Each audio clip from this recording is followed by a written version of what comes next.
السلام عليكم ورحمة الله وبركاته. ازيكم أحبابي؟ اللهم صل وسلم وبارك على سيدنا محمد وعلى آله وصحبه وسلم. إن شاء الله النهاردة هنعمل أكلة اقتصادية. هنعمل إيه؟ هنعمل صينية بطاطس بس مش في الفرن، على علبة بوتاجاز من فوق.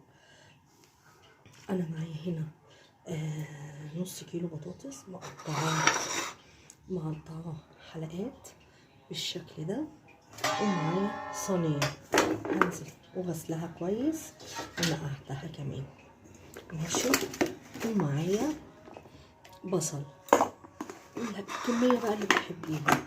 عايزة بصل كتير، عايزة بصل قليل، هنقطعها حلقات او جوانح اللي ايه تعجبك بالشكل ده. احنا بنحب فيها البصل كتير. هقطع البصل وارجع لكم.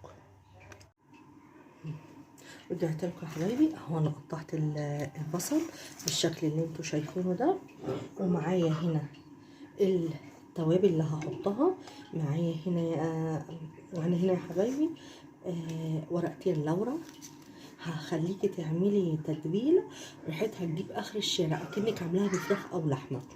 معايا ورقتين لورا بعد ما تستوي هتشيل. معايا هنا نص معلقه صغيره كاري او كركم اللي موجود عندك. معايا نص معلقه جنزبيل ماشي.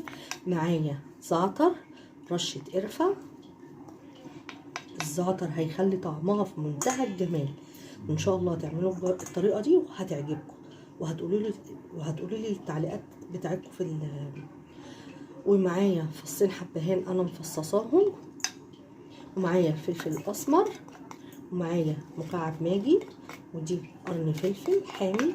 مش عايزه تحطي حامي، عايزه تحطي بارد حطي، مش عايزه براحتك يعني، دي حاجه بمزاجك. وملح مش هنحط ملح كتير طبعا. والثوم معايا 5 فصوص ثوم انا هرستهم زي ما انتوا شايفين كده. ده بقى في الوقت ده كده انا هشتغل بايدي. ومعايا طماطم، عصير طماطم. بسم الله. انا هدعك كل التتبيله دي كلها في قلب بعضها في البطاطس زي ما انتوا شايفين كده حبايبي. خليها تاخد وتدي مع البطاطس. التتبيله تاخد وتدي مع البطاطس. انتوا عارفين ريحتها بس وانا بتبلها كده.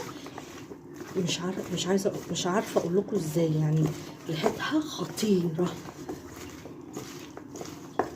ان شاء الله هتجربي البطاطس دي هتعتمديها بعد كده على طول.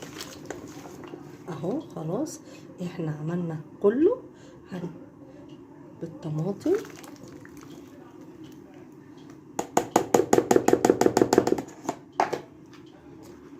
اهو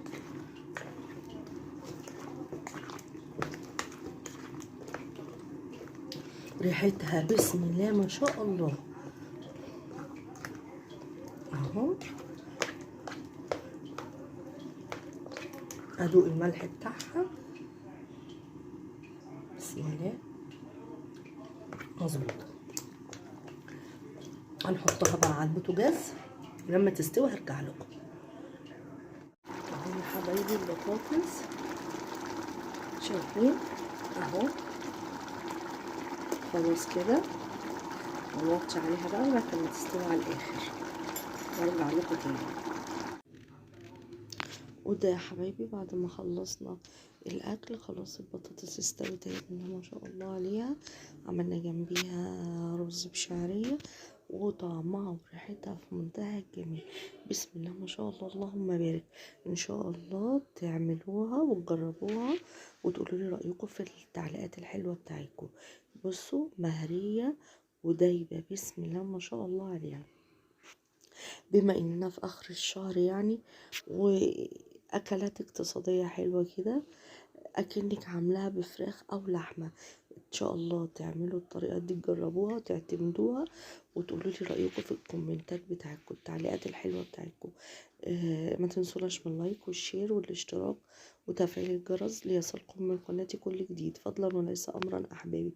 وعملنا جنبيها رز بشعرية زي ما انتم شايفين كده، مفلفل وجميل، وكمان طبق مخلل. السلام عليكم ورحمة الله وبركاته.